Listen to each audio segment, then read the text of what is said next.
युद्ध के 24 दिन ईरान ने इजराइल में तबाही मचा दी है। उसके 2 बड़े शहरों पर हमला किया है, जहां पर कई लोगों के हताहत होने की खबर आई है। इसी के साथ साथ ईरान के विदेश मंत्री ने बड़ा बयान दिया है और दुनिया को बताया है कि आखिर जब दुनिया के सारे टैक्स वसूल कर सकते हैं तो फिर ईरान क्यों नहीं। ईरान भी अब जल डमरू मध्य से गुजरने वाले टैंकरों से टैक्स वसूल करेगा। ये मजबूर किया है इजराइल और ईरान ने। इससे पहले अब तक ईरान इकलौता ऐसा देश था जो किसी भी तरीके का टैक्स नहीं लेता था, लेकिन अब ऐसा चलने वाला नहीं है। इसी के साथ साथ उन्होंने एक और बयान में कहा है कि अमेरिका से अब कोई शांति वार्ता नहीं होगी, उससे अब किसी तरह की कोई बातचीत नहीं होगी, क्योंकि जब हम बातचीत कर रहे थे और शांति के समझौते पर आ चुके थे, चीज बहुत आगे तक जा चुकी थी और वो आश्वासन भी दे चुके थे, उसके बावजूद भी उन्होंने हमें धोखा दिया और हम पर हमला किया। तो अब हम किसी भी तरीके से अमेरिका के साथ कोई बात नहीं करेंगे और ये बात फाइनल है। तो अब तो ये तय हो चुका है कि ईरान इस बार अमेरिका के साथ किसी भी तरह की शांति वार्ता के लिए तैयार नहीं है। इस युद्ध के खत्म होने के 2 ही रास्ते हैं, या तो अमेरिका और इजराइल इस युद्ध से पीछे हट जाए और अपनी हार मान ले, या फिर दूसरा रास्ता यह है कि वो परमाणु बम इस्तेमाल करे और ईरान को खत्म कर दे। और दोनों ही बहुत मुश्किल लग रहे हैं। इसीलिए आज 24वां दिन हो चुका है, लेकिन युद्ध थमने का नाम नहीं ले रहा है। दोनों तरफ से जाने जा रही है, आम सिविलियनों की भी जाने जा रही है। अमेरिका ने ईरान में अब तक लगभग 1500 से ज्यादा लोगों को शहीद कर दिया है। इसके अलावा ईरान ने भी इजराइल में जब बम गिराए तो उसके भी 1200 से ज्यादा लोगों की जानें जा चुकी है। तो आप समझिए कि ये युद्ध कितना खतरनाक है दुनिया के लिए, मानवता के लिए, इंसानियत के लिए। लेकिन देखिए, ट्रंप जो है, जो दादागिरी दिखाते हैं, वो पीछे हटते हुए दिखाई नहीं दे रहे हैं। साथ ही साथ एक और बड़ा खुलासा हुआ है, एक रिपोर्ट में खुलासा हुआ है अमेरिकी मीडिया के जरिए। कहा जा रहा है कि इजराइल ने, नेतन्याहू ने डरा धमका कर अमेरिका को इस युद्ध में खींचा है। तो आप समझ सकते हैं, ये बातें पहले भी सामने आ रही थी कि ट्रंप इस युद्ध को नहीं चाहते हैं, लेकिन जानबूझकर जबरदस्ती या तो ब्लैकमेल करके या डरा धमका कर उनको इस युद्ध में खींचा जा रहा है।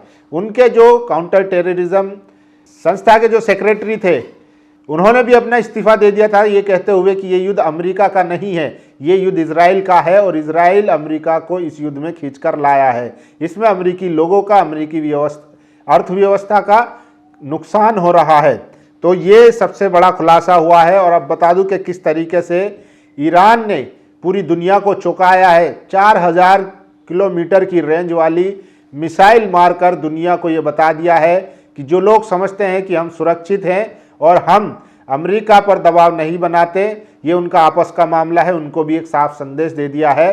और इसको साथ ही साथ चेतावनी भी कहा जा रहा है कि जो लोग समझ रहे हैं कि वो अमेरिका के साथ युद्ध में शामिल होकर ईरान पर हमला कर देंगे या ऐसी कोई नीयत रखते हैं, तो उनके लिए भी एक संदेश है कि वो भी अब बचने वाले नहीं हैं। दुनिया में पहली बार 4000 किलोमीटर की रेंज वाली मिसाइल मारकर ईरान ने सबको बता दिया है कि उसके पास कितनी ताकत है। और जैसा कि ईरान पहले से ही कहता आया है कि अब तक हमने शुरुआत के 10-15 दिन उन्होंने जो उनका पुराना स्टॉक रखा हुआ था वो इस्तेमाल हुआ था, और अब नई नई मिसाइलें इस्तेमाल हो रही है, जिसका नतीजा देखने को मिल रहा है कि इजराइल में भारी तबाही मचा रखी है। देखिए, सबसे पहले ईरान ने खुर्रम शहर 4 मिसाइल का इस्तेमाल डियागो गार्सिया हमले के लिए किया। मिसाइल तो इंटरसेप्ट हो गया, लेकिन ईरान ने अपने कॉम्बैक्ट रेंज का नया परिचय देते हुए नाटो से लेकर यूरोपीय देशों को आगाह कर दिया कि जंग में शामिल होंगे तो ईरानी हमले से वे भी अछूते नहीं रहेंगे। उनका भी हश्र मिडिल ईस्ट के देशों की तरह हो सकता है। दूसरी तरफ इस हमले को मुद्दा बनाकर यूएस और इजराइल पुरजोर कोशिश कर रहे हैं कि ईरान वॉर में नाटो और यूरोपीय देश भी शामिल हो, क्योंकि ईरान सिर्फ अमेरिका और इजराइल के लिए थ्रेड नहीं बल्कि समूचे यूरोप के लिए है। लेकिन यूरोप अभी भी इस आह्वान पर ना उद्वेलित है और ना ही इस जंग में कूदने को आतुर है। उधर इस जंग को समेटने की डेडलाइन ट्रंप लगातार मिस करते जा रहे हैं। ईरान ने IRBM मिसाइल पावर को यूएस और इजराइल पूरे यूरोप के लिए थ्रेड बता रहे हैं, लेकिन यही ताकत ईरान के लिए डी ट्रेंड का काम कर रहा है। खुर्रम शहर की रेंज पहले 2000 से 3000 किलोमीटर मानी जाती थी, लेकिन अब 4000 प्लस की क्षमता का इसने प्रदर्शन किया है, जिसकी जद में यूरोप के अधिकांश देश नजर आ रहे हैं। तो सोचिए, इटली, फ्रांस, जर्मनी, लंदन, अब कोई भी महफूज नहीं है, ये ईरान ने बता दिया है। और सोचिए, स्पेन ने नाटो के अभियान के तहत इराक में तैनात अपने 600 सैनिकों को वापस बुला लिया है। तो तमाम जो देश हैं वो अमेरिका और इजराइल के युद्ध में शामिल नहीं होना चाह रहे हैं। देखिए, ईरान के मिसाइल हमले के बाद मध्य और दक्षिणी इजराइल में कई जगहों पर इम्पैक्ट की रिपोर्ट। शुरुआती जानकारी के मुताबिक क्लस्टर वॉरहेड मिसाइल का इम्पैक्ट देखा गया। कुछ जगहों पर नुकसान, कई मामलों में मलबा, सब म्यूनिशन गिरने की रिपोर्ट। रेस्क्यू टीमें संभावित प्रभावित इलाकों में पहुंची। क्लस्टर म्यूनिशन एयर डिफेंस के लिए बड़ी चुनौती मानी जा रही है, जो इंटरसेप्ट होने के बाद भी बड़े इलाके में असर डाल रही है। तो उसका असर जो है वो अब खत्म होने लगा है। और देखिए, भारत के लिहाज से ये युद्ध बहुत महंगा साबित हो रहा है। स्ट्रेट ऑफ हॉर्मुज से जहाज 6 दिन में भारत पहुंच जाते थे और किराया 18 से 20 प्रति टन होता था डॉलर, और अब वही यूएस से जहाज 36 दिनों बाद भारत पहुंचता है, जिसके लिए $80 प्रति टन जो है किराया देना पड़ रहा है। तो भारत के लिहाज से ये युद्ध बहुत महंगा बढ़ता जा रहा है। दूसरे विश्व युद्ध के बाद पहली बार निशाने पर आ सकता है लंदन। टेलीग्राफ के मुताबिक डियागो गार्सिया पर हमले के बाद ईरान की मिसाइल क्षमता से यूरोपीय देश अलर्ट पर हैं। विशेषज्ञों का मानना है कि लंदन, पेरिस, बर्लिन जैसे शहर भी अब ईरानी मिसाइल की रेंज में हैं। हाल ही में 4000 किलोमीटर दूर US UK Diego Garcia base को ईरान ने निशाना बनाया था। और ये तस्वीरें देखिए, ईरान ने कितनी शिद्दत से इजराइल को गाजा पट्टी में तब्दील कर दिया है। ये दिन दिखाने के लिए ईरान का शुक्रिया, नेतन्याहू उनके जुर्म की सज़ा मिल रही है। ये CNN की रिपोर्ट में दावा किया गया। और अब देखिए, ईरान के विदेश मंत्री का वो बयान जिसमें वो दुनिया को संदेश दे रहे हैं और दुनिया को बता रहे हैं कि आखिर वो इस हमले से पीछे क्यों नहीं हटेगा। ईरान के विदेश मंत्री दुनिया को संबोधित करते हुए बोले, मिस्र सुएज नहर से गुजरने के लिए 2 लाख से 7 लाख तक शुल्क लेता है। बड़े कंटेनर जहाज या टैंकर के लिए 1 बिलियन से भी ज़्यादा हो सकता है। पनामा नहर से गुजरने के लिए 1 लाख से 4.5 लाख तक का शुल्क लिया जाता है। ये डॉलर में लिया जा रहा है। न्यू पानामैक्स जहाज़ों के लिए ये 5 लाख तक डॉलर पहुंच सकता है। तुर्की बोस्फोरस जलडमरू मध्य के लिए शुल्क लेता है। कनाडा सेंट लॉरेंस सीवे के लिए शुल्क लेता है। संयुक्त राज्य अमेरिका भी सेंट लॉरेंस सीवे के लिए शुल्क लेता है। लेकिन ईरान ने दशकों से हॉर्मुज जलडमरू मध्यों के लिए कोई शुल्क नहीं लिया, उसे मुफ्त रखा। बदनामी, प्रतिबंधों और अलगाव के बावजूद, और फिर भी आप चाहते हैं कि मैं मान लूँ कि ईरान ही गलत है। सोचिए, मतलब दुनिया के जितने भी ऐसे पॉइंट है जहाँ से दूसरे देश में या दूसरे कॉन्टिनेंट में तेल या किसी भी तरीके का सामान जाता है, वहाँ पर टैक्स लिया जाता है देशों से। लेकिन ईरान के पास ही ये जलडमरू मध्य जो था हॉर्मुज, वहाँ पर इकलौता था जहाँ कोई टैक्स या किसी तरीके की शुल्क नहीं ली जा रही थी। अब उन्होंने कह दिया कि हमारे लिए भी ज़रूरी है।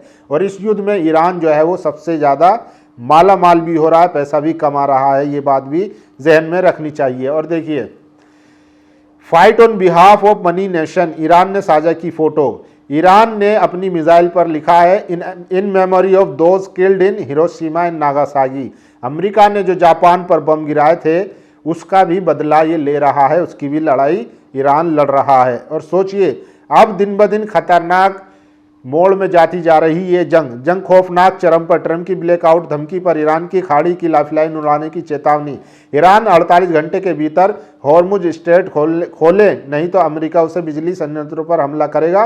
ट्रंप की इस धमकी के जवाब में अब ईरान ने चेतावनी दी है, अगर उसके एनर्जी एसेट्स पर हमला हुआ तो वो खाड़ी में डिसैलिनाइजेशन इंफ्रास्ट्रक्चर को निशाना बनाएगा। यानी लड़ाई तेल बनाम पानी पर आई है। अल्टीमेटम वर्सेस चेतावनी में एक 9 करोड़ ईरानी जिन्हें चाहिए बिजली, और दूसरी तरफ खाड़ी देशों में रहने और काम करने वाले करीब इतने ही लोग जिन्हें चाहिए पीने का पानी। समुद्र के पानी से नमक और खनिज निकालकर उसे पीने लायक पानी बनाने को डिसैलिनाइजेशन प्रक्रिया कहते हैं। ये डिसैलिनाइजेशन प्लांट खाड़ी देशों के लिए लाइफलाइन है। आंकड़ा देखें, कुवैत 90% पीने का पानी, कतर 99% पीने का पानी, बहरीन 90%, सऊदी अरब 70% और यूएई 42%।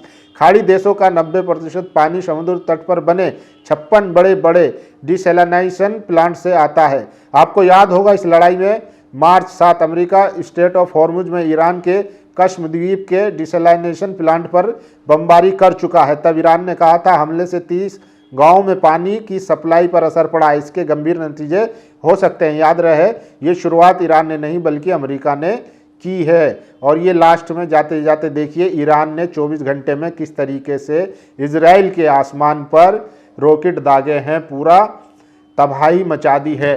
तो ये बड़ी खबर है कि ईरान के विदेश मंत्री ने साफ कहा है कि वो हॉर्मुज पर अब टैक्स वसूलेंगे।